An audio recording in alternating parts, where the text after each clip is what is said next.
কেউ যদি গরু দিয়ে কোরবানি দেয়, 7 জন মিলে একটা গরু কোরবানি দেওয়া জায়েজ আছে। উট দিয়ে যদি কোরবানি দেয়, মহিষ দিয়ে যদি কোরবানি দেয়, 7 জন মিলে কোরবানি দেওয়া জায়েজ আছে। কিন্তু 7 জনের ক্ষেত্রেই শর্ত হলো 7 জনই তারা হালাল মালের টাকা হতে হবে এবং 7 জনই ইবাদতের নিয়ত করতে হবে। 7 জনের মধ্যে ওয়া নাতাওয়াক্কালু আলাইহি ওয়া নাউযু বিল্লাহি মিন শুরুরি আনফুসিনা ওয়া মিন সাইয়্যাতি আ'মালিনা মান ইয়াহদিহিল্লাহু ফালা মুদিল্লা লাহু ওয়া মান ইউদ্লিলহু ফালা হাদিয়া লাহু ওয়া আশহাদু আল লা ইলাহা ইল্লাল্লাহু ওয়াহদাহু লা শারীকা লাহু ওয়া আশহাদু আন্না সাইয়্যিদানা ওয়া সানাদানা ওয়া হাবিবানা ওয়া মাওলানা মুহাম্মাদান আবদুহু ওয়া রাসূলুহু সাল্লাল্লাহু তাআলা আলাইহি ওয়া আলা আলিহি ওয়া আসহাবিহি ওয়া বারাকা ওয়া সাল্লামা তাসলিমান কাসীরান কাসীরা। أما بعد فأعوذ بالله من الشيطان الرجيم بسم الله الرحمن الرحيم إنا أعطيناك الكوثر فصل لربك وانحر إن شانئك هو الأبتر وقال رسول الله صلى الله عليه وسلم ما من أيام العمل الصالح فيهن أحب إلى الله من هذه الأيام يعني أيام عشر ذي الحجة أو كما قال رسول الله صلى الله عليه وسلم اللهم صل على محمد وعلى آل محمد كما صليت على إبراهيم وعلى آل إبراهيم إنك حميد مجيد اللهم بارك على محمد وعلى آل محمد كما باركت على إبراهيم وعلى آل إبراهيم إنك حميد مجيد الحمد لله الحمد لله الحمد لله সম্মানিত মুসল্লিয়ানে কেরাম, আল্লাহ তাআলার দরবারে দিল থেকে শুকরিয়া আদায় করি যিনি আমাদেরকে জিলহজ মাসের প্রথম জুমায় সালাতুল জুমা আদায় করার জন্য আগেই মসজিদে আসার তৌফিক দান করেছেন। আলহামদুলিল্লাহ। কোরআন মাজিদের 114 সূরার মধ্যে সবচেয়ে ছোট যে সূরা সেটি হলো সূরা কাউসার। আমাদের মধ্যে প্রায় সকলেরই মুখস্থ থাকার কথা। ছোট সূরা, কিন্তু এই সূরার মধ্যে আল্লাহ তাআলা প্রথমেই তার বান্দা হযরতে মুহাম্মদুর রাসূলুল্লাহ সাল্লাল্লাহু আলাইহি ওয়াসাল্লামকে লক্ষ্য করে বলেন, ইন্না আ'তাইনাকাল কাউসার। হে নবী, পৃথিবীতে আপনার এই কাজ নিয়ে, নবুয়তের এই কাজ নিয়ে, দাওয়াতের এই কাজ নিয়ে বহু নবীরাই দুনিয়াতে এসেছিলেন। তাদেরকে এক একজনকে এক এক পুরস্কার, সম্মানী অথবা বিভিন্ন ধরনের সম্মান যা দেওয়া দরকার এগুলো আমি দিয়েছি, কিন্তু আপনাকে এমন এক সম্মান দিয়েছি যেই সম্মান আমি পূর্ববর্তী কোন নবী রাসূলকে তো দেই নাই, কিয়ামত পর্যন্ত অন্য কাউকে আমি দান করব না। সেটা হলো ইন্না আ'তাইনাকাল কাউসার। কাল কিয়ামতের ময়দানে আপনাকেই, শুধুমাত্র আপনাকেই আমি একটি হাউজে কাউসার দান করব। একটি বড় হাউস, যে হাউজের মধ্যে পানি থাকবে। এই আয়াত, এই সূরা নাজিল হওয়ার পরে আমাদের নবীজি ওই হাউজে কাউসারের ব্যাখ্যা দিয়েছেন, বুঝিয়েছেন যে হাউজে কাউসার আল্লাহ তাআলা কোন নবীকেই দান করেন নাই। সবার মতো করে হিসাব নিকাশ হবে, সবার মতো করে সবাই জান্নাতে যাবে, সবার মতো করে। কারো যদি জাহান্নামের ফয়সালা হয় কোন উম্মতের জন্য, তারা উম্মতরা জাহান্নামে চলে যাবে। কিন্তু আমাকে আল্লাহ তাআলা আলাদাভাবে একটা কাউসার দান করেছেন, একটা হাউস দান করেছেন, যে হাউজের পানি যদি কাউকে পান করানো হয় তাহলে জান্নাতে যাওয়ার আগ পর্যন্ত এই মানুষটার আর পিপাসা লাগবে না। এক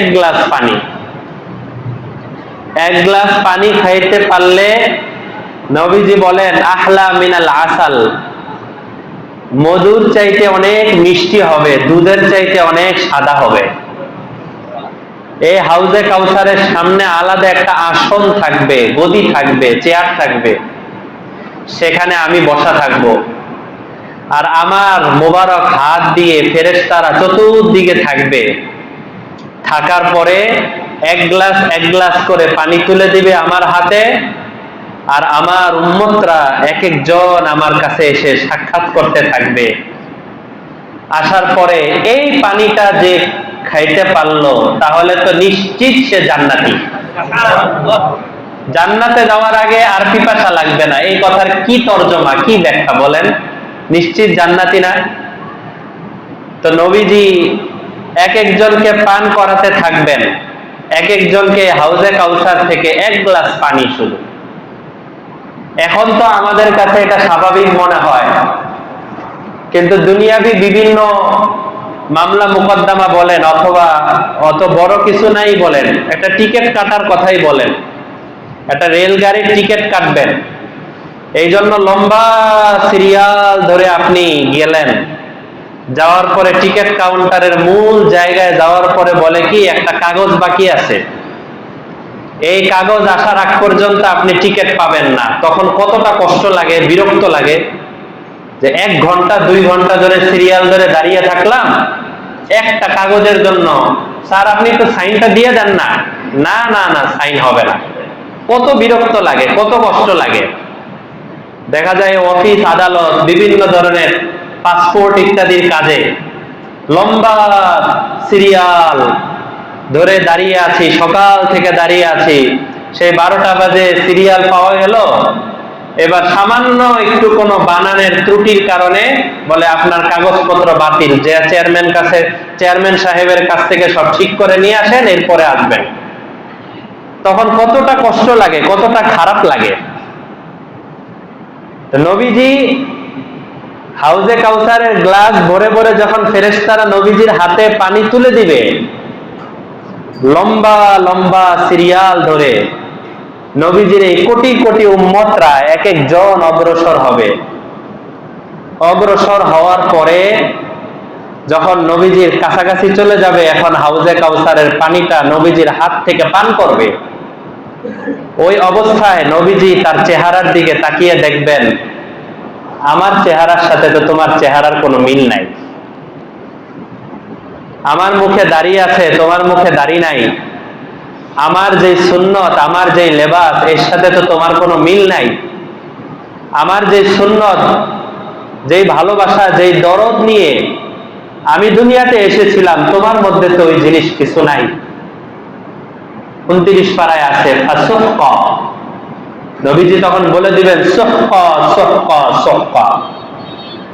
এই জাতীয় মানুষ যারা দুনিয়ার বিভিন্ন লোভ লালসা, বিভিন্ন টাকা পয়সা ইত্যাদির ধান্দায় পড়ে আমার নবীজির দেওয়া দ্বীনকে উপেক্ষা করেছে, নবীজির দেওয়া দ্বীনকে দূরে সরিয়ে দিয়েছে, ওই দিয়ে বড় বড় ফেরেশতারা টেনে হিচড়ে ওই লোকটাকে আর এক গ্লাস পানি খাওয়াবে না, বের করে দিবে। তোমার পানি খাওয়ার কোনো অধিকার নেই, এখান থেকে পানি খাইবা, কোন সাহসে তুমি পানি খেতে আস?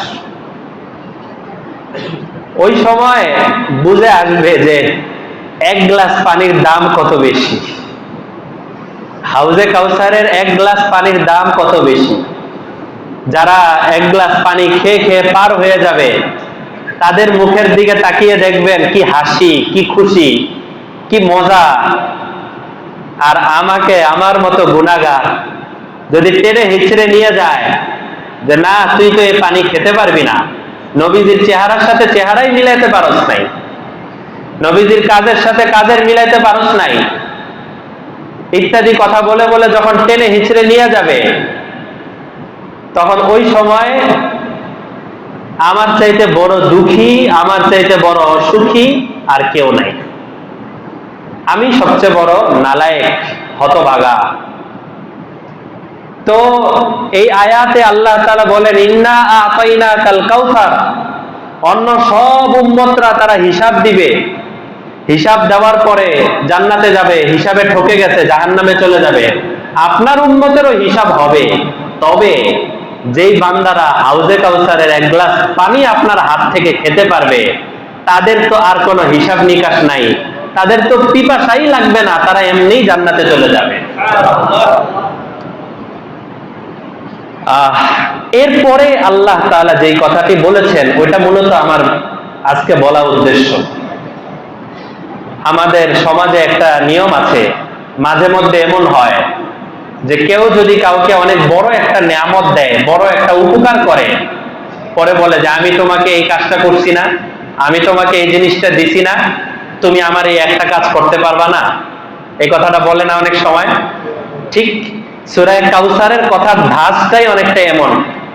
আল্লাহ বলেন আমি আপনাকে হাউজে কাউসার দিলাম, এমন এক পানি দিলাম, আপনার উম্মতদেরকে এক গ্লাস পানি খাওয়ায় আপনি জান্নাতে দিয়ে দিবেন। এবার আপনি আর আপনার উম্মতের কাজ আছে, কি কাজ? ফাসাল্লি লিরাব্বিকা, যেই রব আপনাকে কাউসার দান করেছে ওই রবের জন্য 5 ওয়াক্ত নামাজ তার কদমের মধ্যে সেজদায় লুটায়া পড়েন। আপনার উম্মতকে জানিয়ে দেন যে রব কাউসার দান করেছে, এটা অন্য কোন উম্মতকে দেওয়া হয় নাই, ওই রবের জন্য সাল্লি, সাল্লি মানে হলো সালাত আদায় করেন, নামাজ পড়েন, লিরাব্বিকা আপনার রবের জন্য।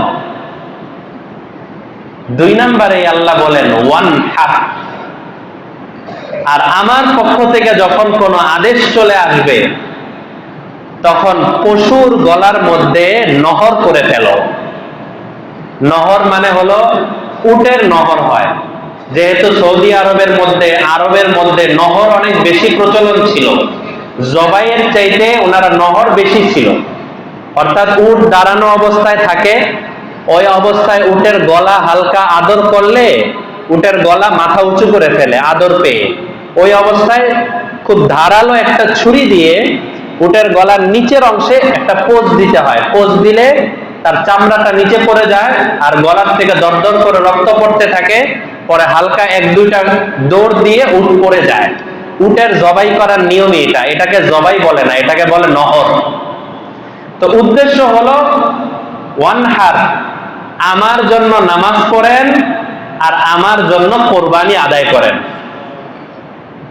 তাহলে কাউসার দান করার পরে আল্লাহ তাআলা 2টা ইবাদতের কথা বললেন, একটা হলো সারা বছরের ইবাদত, সেটা হলো 5 ওয়াক্ত নামাজ আদায় করা, আরেকটা হলো বাৎসরিক ইবাদত, সেটা হলো কোরবানি করা। এই 2টা কথা আল্লাহ তাআলা বিশেষভাবে সূরা কাউসারের মধ্যে বললেন। এরপরে আল্লাহ বললেন ইন্না শানিআকা হুয়াল আবতার, হে নবী আপনি জেনে রাখেন আপনার উম্মতের মধ্যে অনেক উম্মত আছে যারা আপনার এই কথাগুলো মানবে না, আপনার এই কথাগুলো পালন করবে না। হুয়াল ইন্না শানিআকা হুয়াল আবতার, আপনার ওই উম্মত যারা আছে ওরা নির্বংশ, ওরা ধ্বংসশীল, ওরা নালায়েক, ওদের মতো খারাপ মানুষ আর হতে পারে না। আবতার মানে হলো অনেক নিকৃষ্ট, যারা আপনার উম্মতের মধ্যে এই কাউসার পাওয়ার পরেও, এত বড় নিয়ামত পাওয়ার পরেও সেখান থেকে পানি খেতে পারলো না, কোরবানি সঠিকভাবে আদায় করলো না, নামাজটা সঠিকভাবে আদায় করলো না, তারা নিঃসন্দেহে নিকৃষ্ট, তারা নির্বংশ, তাদের কোনো পরিচয় নাই, তাদের কোনো বংশ পরিচয় নাই, তারা একদম নালায়েক। বুঝানোর উদ্দেশ্য হলো যে সূরা কাউসারটা আমরা সবাই পারি, সূরা কাউসার নামাজের মধ্যে প্রায় সময় আমাদের পড়া হয়, কিন্তু সূরা কাউসারের মধ্যে কত গভীর কথা আল্লাহ বলে দিতেন তা কিন্তু আমরা চিন্তা করি না। আজকে এই বিষয়টা আমাদের মনের মধ্যে গেঁথে নেওয়া দরকার, বিশেষ করে যাদের উপরে কোরবানি ওয়াজিব আছে, যেটা গত সপ্তাহে মাসালা বলেছি যে আগামী শনিবার দিন কোরবানি করা ওয়াজিব। কোরবানি শনি রবি সোম এই 3 দিন কোরবানি চলবে। এই 3 দিনের মধ্যে কোনো এক ব্যক্তি, সে যদি আনুমানিক 1 লক্ষ টাকার মালিক থাকে, তার প্রয়োজন অতিরিক্ত সম্পদ, প্রয়োজনের সম্পদ বাদ দিয়ে অতিরিক্ত সম্পদের, দৈনন্দিন যে ধরনের প্রয়োজনে জামা কাপড় হাড়ি পাতিল ইত্যাদির প্রয়োজন হয়, এগুলো বাদ দিয়ে অতিরিক্ত যতটুকু সম্পদ আছে সেই সম্পদের যদি কেউ মালিক থাকে তাহলে তার উপরে কোরবানি ওয়াজিব। এটা খাসি দিয়ে হলেও সে কোরবানি আদায় করতে হবে, গরুতে ভাগ দিয়ে হলেও কোরবানি আদায় করতে হবে।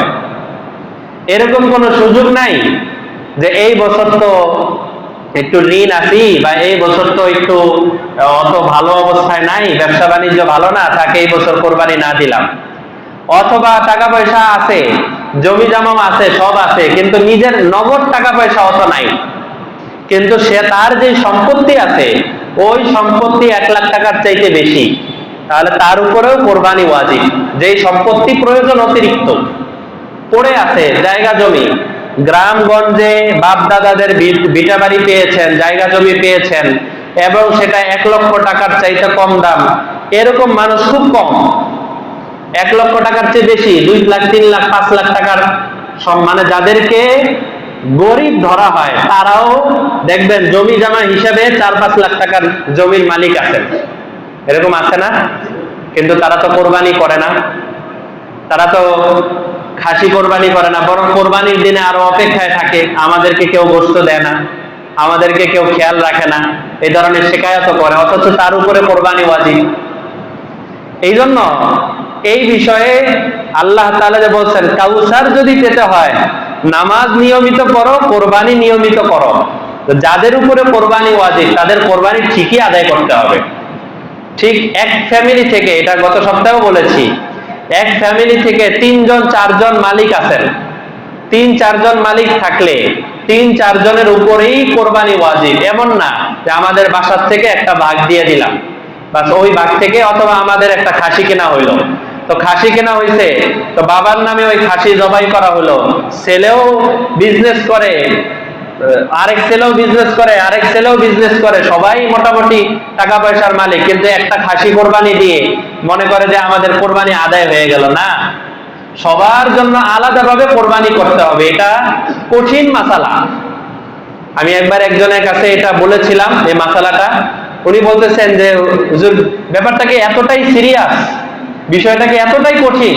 বললাম হ্যাঁ এতটাই কঠিন, যে এইভাবে তো কোনো সময় শুনি নাই যে এতটা কঠিন। কোরবানি বাস সামাজিক একটা প্রথা, সবাই মিলে আসবে, একটা গরু কিনবো, এই অথবা একটা ভাগ দিয়ে দিব, সেখান থেকে গোশত নিয়ে আসবো, মানে বিষয়টাকে এতটা স্বাভাবিক মনে করা হয়, আসলে কিন্তু এতটা স্বাভাবিক না। আমাদের নবীজি সাল্লাল্লাহু আলাইহি ওয়াসাল্লাম মদিনায় যাওয়ার পরে 10 বছর কোরবানি করেছেন। ইন্তেকালের আগের বছর, অর্থাৎ নবীজি যখন হজে আছেন, তখন 100টা উট কিনছেন। 100টা উট কেনার পরে নবীজি প্রথম উটটা নিজে জবাই করছেন, মানে নহর করেছেন। জবাই করার পরে এবার দ্বিতীয় আরেকটা উটের দিকে অগ্রসর হইলেন, তৃতীয় আরেকটা উটের দিকে অগ্রসর হলেন। সাহাবায়ে কেরাম বলেন, ইয়া রাসূলুল্লাহ, একটা উট তো কোরবানি হয়ে গেছে, এরপরে আরো উট কোরবানি করার কি দরকার? আমাদের নবীজি ওই দিন আরাফার মিনার ময়দানে দাঁড়িয়ে দাঁড়িয়ে বলেছিলেন যে আমি তো আমার নিজের পক্ষ থেকে কোরবানি করলাম, কিয়ামত পর্যন্ত আমার যত উম্মত আছে আমি তাদের নামেও একটা একটা করে কোরবানি করতে চাই। কোরবানির সময়ও আমাদের নবীজি আমাদের কথা ভুলেন নাই। 63টা কোরবানি নিজে হাতে আদায় করছেন। তিরমিজির হাদিস আছে, খুলে দেখেন। এক একটা উটের সামনে যায় আমাদের নবীজি, আর উট তার গর্দান আগায় দেয় যে আমার গলাটা জবাই করেন। উট তার গলা আগায় দেয় জবাই হওয়ার জন্য, নহর হওয়ার জন্য। উট নিজে পাগল যে আমি নবীজির হাতে জবাই হব এই জন্য। তা আমাদের নবীজি 63টা উট কোরবানি করার পরে বলেন যে আমি ক্লান্ত হয়ে গেছি। হযরত আলীকে বলেন, আলী একটা কাজ করো, বাকি যেই কয়টা উট আছে তুমি ওই উটগুলার জবাই দিয়ে দাও। আমাদের তাফসীর মুহাদ্দিসিনে কেরাম হাদিসের কিতাবে বলেন এটার মধ্যেও বোঝা যায় আমাদের নবীজি 63 বছর হায়াত পাইবেন। 63টা কোরবানি করেছেন, এরপরে যে আর কোরবানি করতে পারলেন না, তো বোঝা গেল 63 বছরই হুজুরের জীবনের হায়াত থাকবে। তো এই যে একটা অবস্থা, আমাদের মধ্যেও যারা সামর্থ্যবান আছি, অর্থাৎ একটা গরু দেওয়া হচ্ছে, এই গরুর মধ্যে আপনি এবং আপনার আত্মীয় স্বজন সবাই মিলে যাদের উপরে কোরবানি ওয়াজিব, তাদের মধ্যে 5 জনের নাম দেওয়া হয়েছে, আর 2টা নাম বাকি আছে।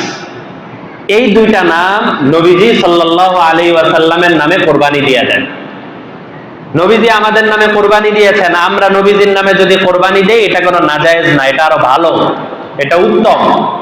বরং আরো উত্তম তো এটা যে নবীজির নামে আলাদা একটা পশু কোরবানি করতে পারলে, একটা খাসি আলাদা যদি দেওয়া যায়। যারা গরু দিচ্ছেন, গরু দেওয়ার নিয়ত করেছেন যে গরু দিচ্ছি, আলাদা একটা খাসি দিব শুধু আমার নবীজির জন্য কোরবানি, ওটা নিজেও খাওয়া যায় যাচ্ছে, গরিবদেরকেও দিয়ে দেওয়া যায় যাচ্ছে, স্বাভাবিক, অন্য নতুন কোনো মাসালা নাই, শুধু নিয়তের পার্থক্য যে আমার নবীজির নামে কোরবানি। এই কোরবানির ছুরি চালানোর সাথে সাথে মদিনা মুনাওয়ারায় ওই খবর পৌঁছে যায়, ওই খবর আর বাংলাদেশে থাকে না। তো এই জন্য যাদের আমরা কোরবানি ওয়াজিব তাদের প্রতি আবেদন করব যে আমরা এই বিষয় অবহেলা না করি, ফাঁক ফোকর খোঁজার সুযোগ না রাখি, বরং কোরবানি ওয়াজিব হলে কোরবানি অবশ্যই আদায় করে দিই। কষ্ট হলেও যদি ঋণ করার দরকার হয়, একটা চিকিৎসার জন্য আমরা কত টাকা, হাজার হাজার টাকা ঋণ করি, সামান্য একটা সমস্যায় পড়লে কত হাজার হাজার টাকা ঋণ করি। তা আমি আমার ইবাদতের কাজ আঞ্জাম দেওয়ার জন্য যদি আমি ঋণ করে হলেও ইবাদতের কাজ আঞ্জাম দেই, আল্লাহ তাআলা কি আমার এই কষ্টটা দেখছেন না? অবশ্যই দেখছেন। আল্লাহ তাআলা তার কোনো ব্যবস্থাও করে দিবেন, ঋণ আদায়ের ব্যবস্থা করে দিবেন। এটা হলো কোরবানি যাদের উপর ওয়াজিব তাদের জন্য বললাম। যেহেতু এখনো প্রায় পশু কেনা ওইভাবে শুরু হয় নাই, কিছুদিন পরে শুরু হবে, এই জন্য বলি যারা পশু কিনবেন, কোরবানির জন্তু মানেই হলো এটা আখেরাতে আপনি জান্নাতে যাওয়ার জন্য বাহন, জান্নাতে যাওয়ার সোয়ারি। কোন কোন কিতাবে লেখে যে আল্লাহ তাআলা কাল কিয়ামতের ময়দানে পুল সিরাতের উপরে যখন বান্দা পার হইতে কষ্ট হবে, তখন সে যদি কোনো ভালো জন্তু দ্বারা কোরবানি করে থাকে, ওই জন্তুকে অগ্রসর করে দিবেন, তুমি এর উপরে সোয়ার হয়ে জান্নাতে চলে যাও।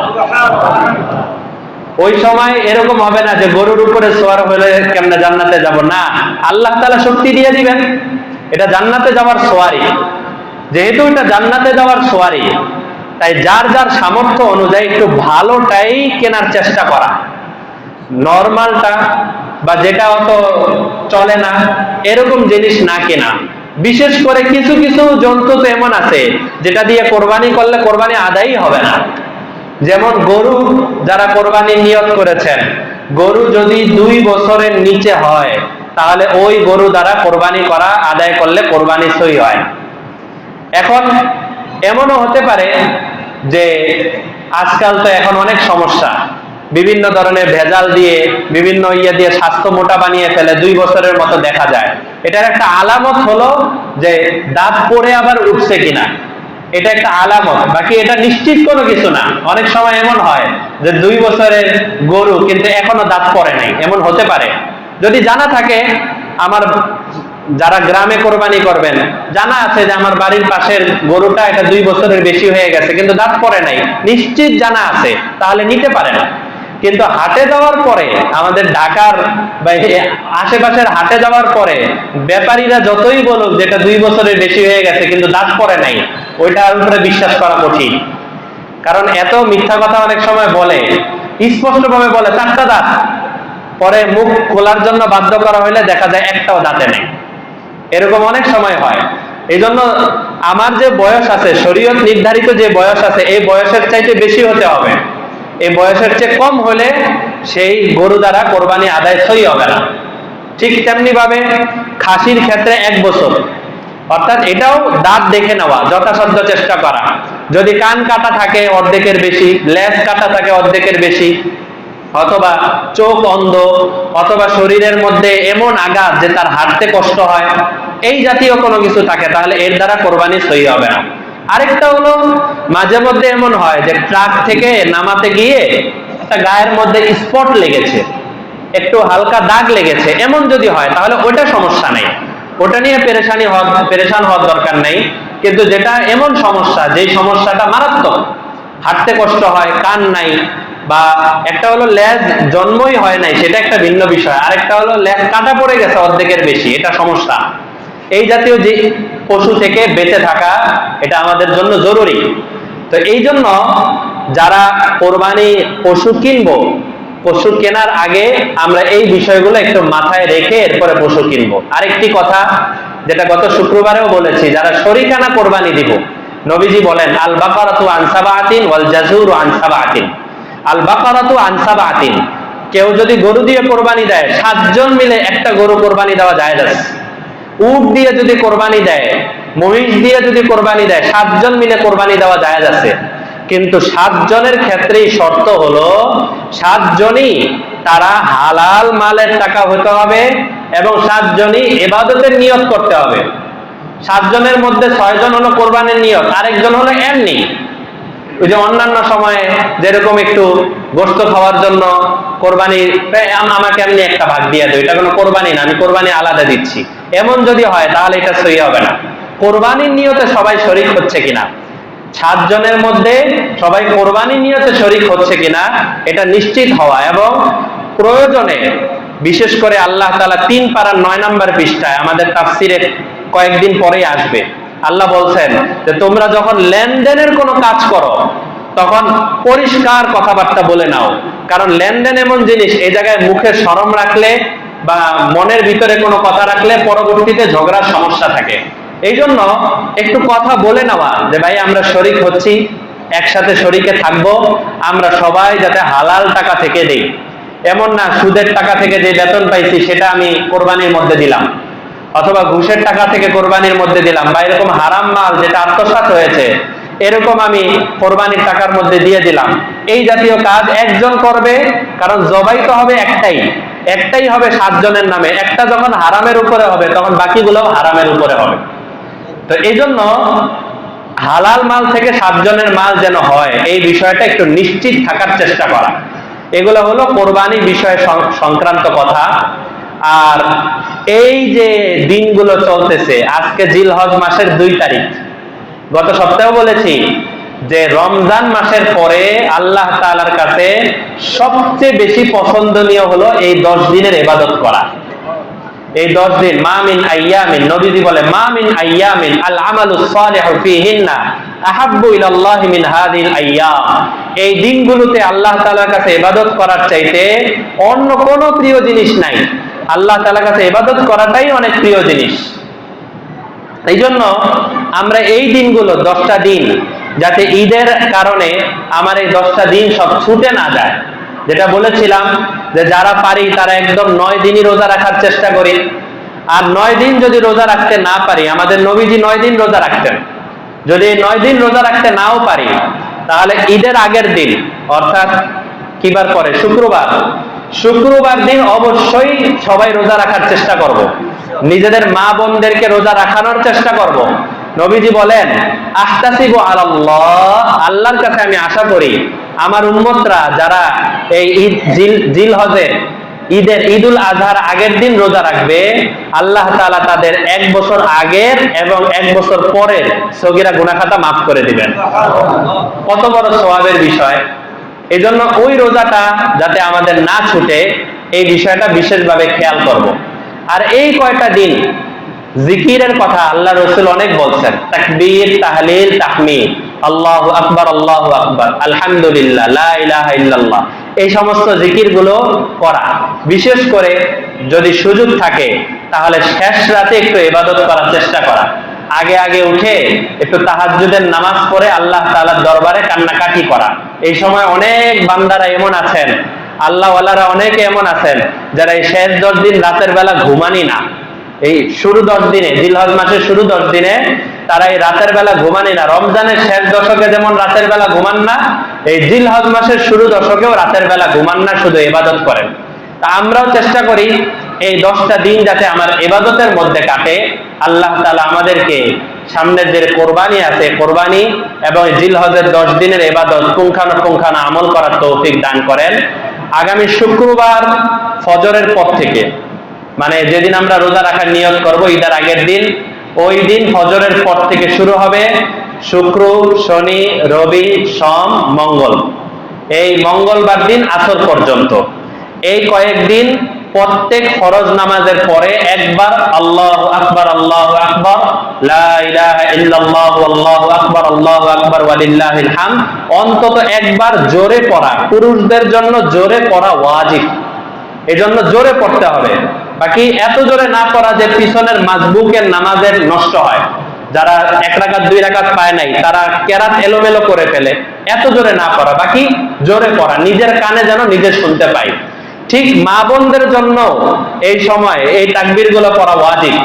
মা বোনরা যারা নামাজ পড়ে ঘরের মধ্যে, তাদেরকে এটা বলে দেওয়া যে আমি বাম পাশে যখন সালাম ফিরাবো ওই পাশের দেয়ালের মধ্যে প্রয়োজনে কাগজ দিয়ে লিখে রাখবো যে আমার তাকবীর পড়তে হবে, অথবা মোবাইলে অ্যালার্ম দিয়ে রাখবো বা কিছু করে রাখবো, যাতে করে তাকবীরের কথা না ছুটে। কারণ একবার ছুটা মানে আমার ওয়াজিব তরক হয়ে যাওয়া, এটা সাধারণ বিষয় না। জামাতের সাথে যারা নামাজ পড়ে তারা তো আলহামদুলিল্লাহ মনে থাকে, কিন্তু যারা ঘরে নামাজ পড়া হয় তাদের অনেক সময় মনে থাকে না। এই জন্য এই আমলটার প্রতিও আমরা যত্নবান হই। আল্লাহ তাআলা আমাদের সবাইকে আমল করার তৌফিক দান করেন। ওয়া আখিরু দাওয়ানা আলহামদুলিল্লাহি রাব্বিল আলামিন।